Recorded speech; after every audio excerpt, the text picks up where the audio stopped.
सल्लल्लाहु अलैहि वसल्लम हज़रत सैयदे वुल्दे आदम सल्लल्लाहु अलैहि वसल्लम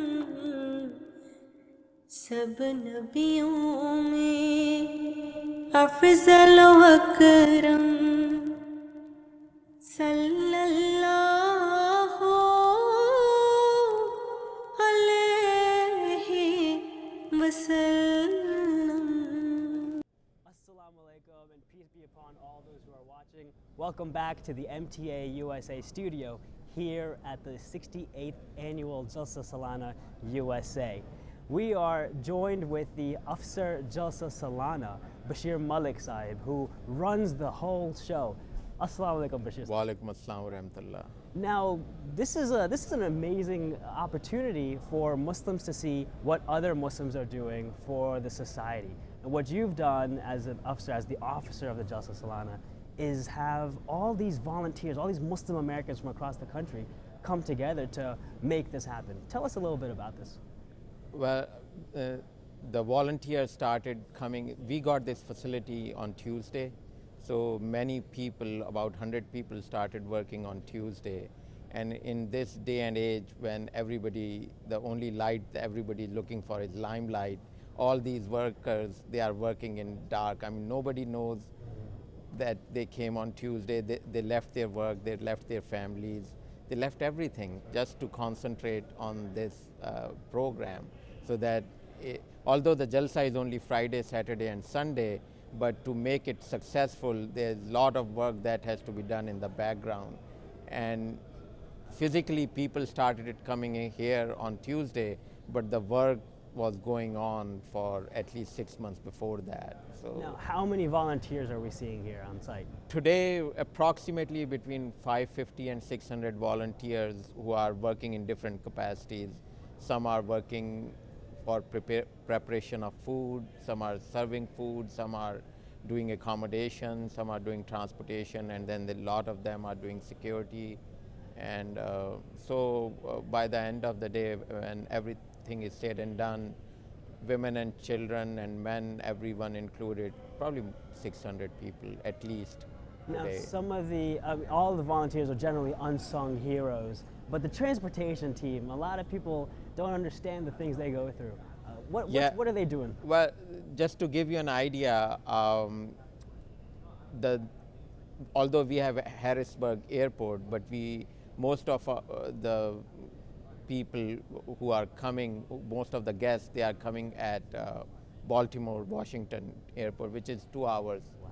So when the van driver drops someone, he goes back. So coming and going, it's 4 hours stint. Right. And obviously he will have to pick up those guests from there and then go from there.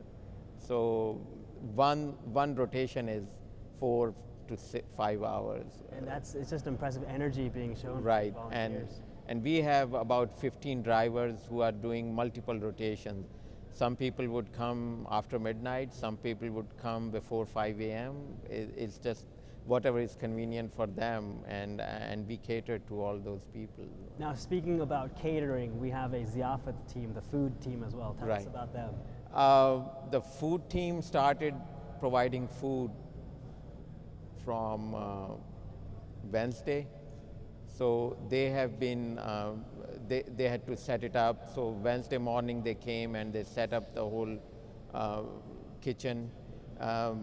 We have 25 stoves, and each pot that they cook, it can cook a meal for 100 people. To give you an idea, not 100 people, 400 people, to give you an idea, that takes like 100 pounds of meat and 80 pounds of potatoes and then water and all the spices and all that. So it's easily 300, 400 pounds of mass that is in each pot. And it has to be cooked properly and consistently across all pots so that your plate and my plate don't taste different. So that's the challenge they have. And in this heat, the thermometer may say 95 degrees, but with humidity and all that, and plus they are standing in front of the fire, so it could get about 120 degrees. Wow. And they cook for lunch. They start cooking around 7 a.m., 8 a.m., and for dinner they would start cooking around 2 p.m. and then they would also provide breakfast in the morning. So they are working literally, if not round the clock, maybe just 3 hours in between that they are not working. So these are the transportation. We have the Ziyafat team, who people should really be praying for throughout. Right. Jalsa. And many of these people, they come, they do their duties, and they don't even know who was the speaker at the Jalsa, because if they come to, they cannot leave their post. That is the issue. In order for everything to work harmoniously, they have to be at their post doing whatever assignment they have, and that's very important. Now, every year, the Jalsa team will put together a red book Right. of items that may have gone wrong or could have gone better from that Jalsa. How have you used the previous year's red book items to improve this Jalsa? I got my assignment in March, and the first thing we did when I assembled my team, the first thing we did was to go through the red book from last year, and everything that we could improve upon, we made it was integrated into our plan. And what we could not improve upon, at least we say, okay, let's prioritize everything and see how much we can accomplish. So as you can see, there are a lot of improvements this year. The people who have come in previous years, you may notice that the Ziyafat hall is not where it used to be. It is in a separate hall in show complex arena. They call it equine arena, but we are calling it Ziyafat hall today, and the arena has been converted into Ziyafat hall just so that people could sit more comfortably, and there is more space there. So that's one thing. And then the exhibition has been expanded. There are other booths that have been put in this area, just so the flow is better. That's what we are trying to improve here. And different stalls have been placed where the langar was last Right. year, right? So all the Jamaat stalls like Tehreek-e-Jadid, Waqf-e-Jadid, Khuddam-ul Ahmadiyya, Ansarullah, they have a stall which is easy access from the Jalsa Gah. So that's what we have done this So year. we've opened up. Yes, more traffic. and it also provided us an opportunity to expand the Jalsa Gah. So if in future, inshallah, when more people would come to these Jalsas, then we'll have more room, hopefully. Even this year, they have expanded more than last year on that. And there's a lot of social media effort being done for the people who are at home, who are unable to watch live from the session here. We have the streaming going on as well. Right. Any specific message you have for the viewers at home?